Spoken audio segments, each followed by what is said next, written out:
Hey everybody, it's Tony from Appalachian Dual Sport, and this is my brand new 2021 and a half GPX TSE250R. Yeah.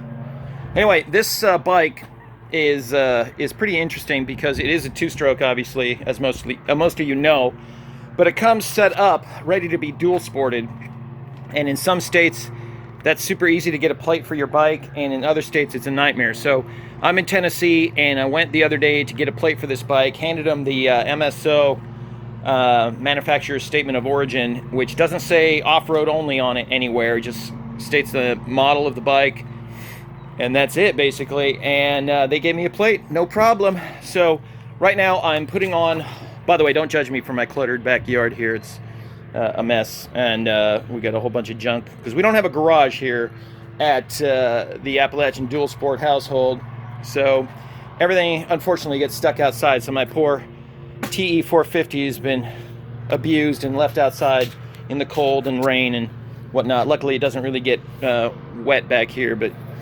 anyway, don't judge me. So anyway, right now I'm wiring it up, and there is a couple things you should take into consideration when doing this wire up. First of all, it's super easy. I haven't got to the back yet. We'll take a photo of that in a minute once I get the seat off. But up front, you're going to find a bundle of wires, and there's only a few that are loose and that don't have anything connected to them. And a blue one, so you can see blue wire, an orange wire, and then a dual spaded, it's not a spade, it's a like a plug. I almost said butt plug, but it's a plug. Could be a butt splice or butt joint, but anyway, it's a dual one. So they made it super simple for you. You just have to figure out which side is which. I figured out that on my bike, I don't know if it'll be the same for everybody, I hope it is, that the orange is the left signal and the blue wire is the right signal. And this is green, obviously, but that's the ground. So make sure you get your turn signal wire and nut ready to go through the hole. Put it through the hole, tighten it down, hand tight, get that wire, splice it in, and then I'm going to do the same thing for this side, and then I'm going to test it one last time before I button everything up, and then I'm going to move to the back. Sorry, my finger was in the way. This is like the most amateur video ever. So, but hey, I'm known for my amateur videos. Or actually, I'm not really known for anything. But maybe I could be known for my amateur videos. I'll have to work on it. But yeah, these guys, they thought of a few things. These aren't going to be exactly waterproof or watertight, so I might wrap some tape on those after I'm done getting them plugged in, just so they don't vibrate loose. If you're a stickler, you could probably solder them together if you never plan on taking your turn signals off. But then again, you can never repair them, so I wouldn't do that. I just put some tape on there. But anyway, all right, moving on. All right, moment of truth. Let's see if this works. Let's see, right signal. There we go. Left signal. There we go. Yeah. So we're going to button up the front side, get it all tightened down. By the way, this headlight, the angle of it can be adjusted. I don't know if all of them are like this. I've got an aftermarket headlight in my house, and I don't think it's like this. But check this out. You got this little bolt here, and it makes this arm move so that all it tilts, it doesn't tilt the number plate, it just tilts this light up and down. So I'm going to get that adjusted later, but I think that's pretty cool. Look at the heat sink on the back there. This bike, for what I paid, $5,200, it's got a hell of a lot of features. And, you know, obviously it's not cutting edge. It's not brand, leader of the pack technology. Who knows what the overall ultimate reliability is going to be. But we'll find out. But for the money, this thing rocks. I mean, it's got a fan on the radiator, doesn't have fuel injection, it's got some extra doohickeys and doodads, like this is the only injector and that doesn't work. They've disabled that for this model year, so there's nothing in there, but the casting is the same, so it's just plugged. But the hubs are nice. I hear the suspension's good, so as soon as I get all this stuff on it, I'm going to take her for a spin and get her on the road. After getting, I got to figure out how to get the plate on the back so it doesn't fall off. And I'm not really sure if this bike has even a brake light. I know it's got a running light in the back at least, but it for sure doesn't have a white light to shine on your license plate, so I don't plan on riding this at nighttime, so that shouldn't be an issue. But let's get to the back, let's get the seat off and see what the wiring back there looks like.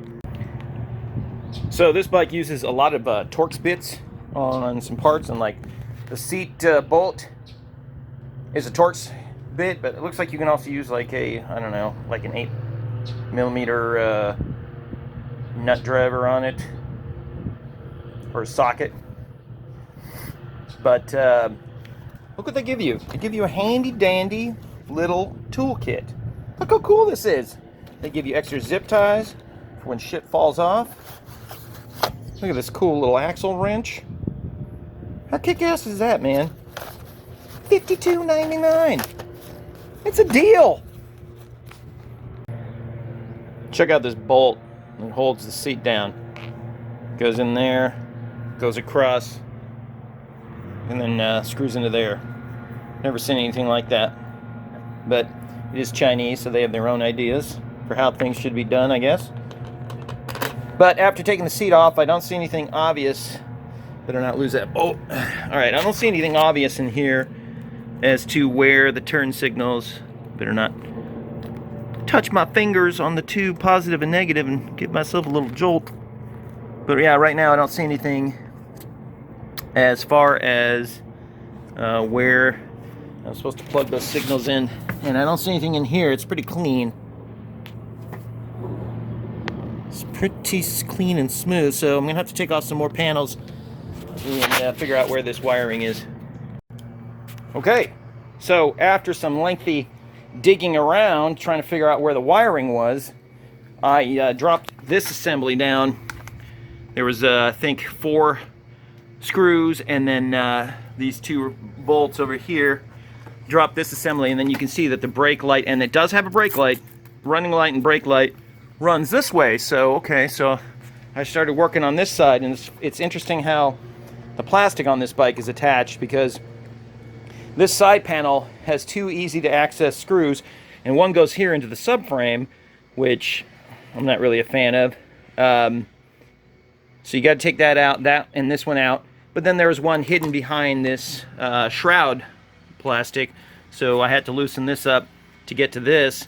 And once I took that off, I found the wiring. And again, just like up front, you got a green for ground. It's double spaded, or double butt joint splice, or whatever you want to call it. And then 2 other ones, blue red, or blue, I'm sorry, blue orange. So I'm going to suspect it's the same for up front, but I'll double check it. So then I suspect I'm just going to run the wiring down the same little access spot right here. You can see that. Let me see if I can get the exposure. A little channel in there. Hopefully there's enough room for all the wiring, because I don't want to run the other one down the other channel. I might have to and bring it across and over to here. But yeah, so it's interesting how this bike is put together. Now, one thing that was kind of pissing me off was they, like I said before, they use the heck, or what are they? These little star bits. Why am I having a brain fart? But anyway, the only tool they don't give you is one to get these off. So they give you all the bits and all the drivers and nuts and everything that you need to get pretty much all these other bolts and stuff off, but not this one. So luckily I had it, and I was able to get it off. So anyway, if you're so inclined, you could eventually replace all these. I did find some blue Loctite on some of these that I removed. Not all of them, some of them. Like up here on the shroud, this one was blue Loctited, and this one here is blue Loctited. So they made an attempt to Loctite some of these nuts so they don't vibrate loose, but I will be reapplying blue Loctite when I reassemble everything I've taken apart. So anyway, onward. Okay, so here we go. Major problem number 1. So as you can see, I've taken the wire and run it up through a little hole right there where the brake wire comes. And there's going to be enough room to run this down here, but guess what? Look how much wire they gave you. It goes there, and then this wire stops about there. So there, and we've got a gap about that much. So I'm gonna have to extend this wire, I'll probably just cut them, and hopefully I've got some blue and green wire, and solder it in, shrink wrap it, heat shrink it, and then extend it probably by a good, I'm going to say 8 inches. And then the other side is going to have even less room, or it's going to come up even more short. It's probably going to be right to there, because if I run it across here and down here, or I might just run it down its own channel, because I think there's going to be more room, but I don't see a hole. I might have to come up through here. So we'll see. We'll see how it goes. Otherwise, yeah, that's the first snafu. So, strangely enough, in my stash of stuff, I had a blue wire and a green wire, but I didn't have an orange wire. So I found some yellow that I'm going to substitute. It's not going to be a big deal. It'll at least let me know that it's not a power or a ground. It won't be red or black or yellow, or I'm sorry, red, black, or yeah, red or black. So, because those were my other choices and I wasn't going to use those. So anyway, just a quick tip. I've soldered this joint here, and I'm going to slide some shrink wrap over it so they don't ground out against each other. Tip, do not try to slide shrink wrap over a freshly soldered joint, because then your shrink wrap is going to start shrinking right when it gets to about right there, and you won't be able to squeeze it over, slide it over your hot joint. So wait till it cools, and then slide it on, and then shrink it. So yeah, so I'm going to do the same thing down here. This is unsoldered, and then I'm going to take a wider piece of shrink wrap and put it over the whole thing to keep it together, and kind of make it look a little nicer. But that's about it. So I've extended it, and I'm going to get it wired in. I'm going to do the same for this side, and just go from there. I'll show you when it's all done. So as usual, life got in the way of having a good time, and I had to go do some errands, and then I had to actually go buy some more green wire, because that one piece I had just wasn't quite long enough. So I had to go get some more, and now I got the wire. I'm getting ready to finish the soldering, but the sun's going down, and it's actually getting a little chilly, and I got dinner in the oven. So not sure if I'm going to be able to finish this tonight. Hopefully I can, and get this all buttoned up. But it's just a matter of finishing these soldering joints, and then running all the wires and putting all the bolts back together. That looks great, but when you look down here, oh, my light came on. Okay, so hopefully you can see this. I had to drill an extra hole. The original, there's some shavings in there. I'll just get rid of that. But I had to drill an extra kind of wide hole to get my wiring out, because it just wasn't going to come up. Both wires just weren't going to come up through the stock location. So I put a little zip tie here. I'm going to shove all this in here. Hopefully this won't cause any interference with the side panel when I put this back together. But didn't bring the key, of course. So I can't do my final test.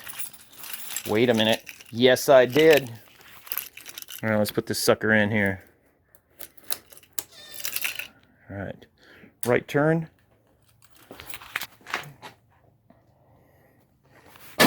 And left turn. All right, front working. Yep. Yep. All right, I'm gonna call it good.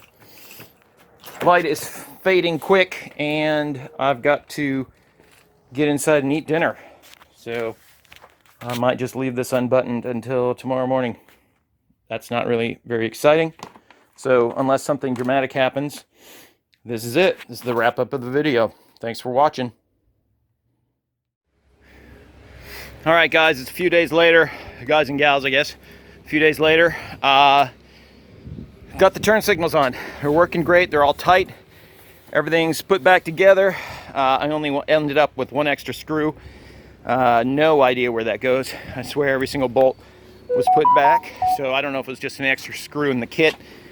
But I made this quick license plate bracket. Just a piece of aluminum that I cut. I still got to like trim off these pokey parts, sand that down, make it rounded. But just a couple bolts to go through. And got a couple bolts up in there. Went through the factory location for, I guess, what would be the license plate white light. So got it all mounted. I don't know how well this is going to hold up, but we'll find out. I'm going to drill an extra hole, or I can just use one of these and run a safety wire either to the fender or just around here. Probably wire it to the fender real quick. Just in case any of this breaks, this will still be attached and at least holding on so I don't lose the plate. Yeah, ran out of gas on my initial ride. Went on the street and just went a couple miles. And luckily I was about within, I want to say, 3/4 of a mile of the house, and there aren't too many. Had to push it up a couple small hills, but I must have had it on reserve because I just ran out. And then I tipped it over and got the final bits of gas into it, got it running, got blasted up to about 50 miles an hour and coasted as far as I could, and had to push it the last 1/2 to 3/4 of a mile. I'm gonna say 1/2 a mile, so not too bad for my mistake. But anyway, yeah, initial observations. This is not designed in the way it's geared for the street. I was topping out at about 55, 60. Didn't want to scream it too hard. It's an initial break-in period. But at that speed, you're really revving this bike out. And even though it's a 6-speed, it could still use another gear. So I don't know if you can go down on the rear sprocket or up on the front tooth. I don't know what would be the best way to gear it if you're going to ride it on the street. But this isn't really the kind of bike that's for the street, so I wouldn't recommend riding it on the street much. If you have to ride on 35-mile-an-hour street roads all day long, that's fine. I didn't notice a ton of vibration, but I didn't ride it that long. So anyway, yeah, this is it's going to be interesting. So I'll report back after I get a chance to get it in some dirt and see how it goes. So thanks for watching. Appalachian Dual Sport out.